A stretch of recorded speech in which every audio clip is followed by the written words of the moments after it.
cheek lift face yoga facial exercise. This exercise is designed to lift the cheek to be where it should be and helps to add clarity to the face. This exercise should do while sitting.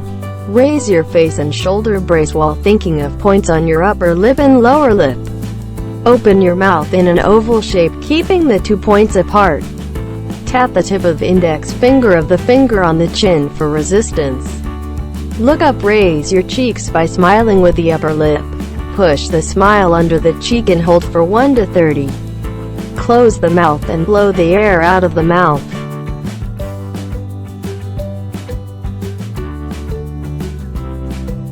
This exercise should do while sitting. Raise your face and shoulder brace while thinking of points on your upper lip and lower lip.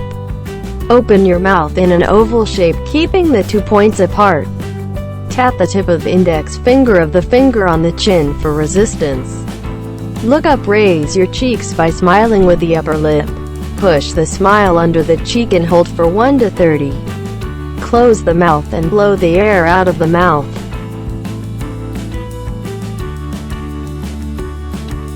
This exercise should do while sitting. Raise your face and shoulder brace while thinking of points on your upper lip and lower lip. Open your mouth in an oval shape, keeping the 2 points apart. Tap the tip of index finger of the finger on the chin for resistance. Look up, raise your cheeks by smiling with the upper lip. Push the smile under the cheek and hold for 1 to 30. Close the mouth and blow the air out of the mouth. How often should do? 2 times a day.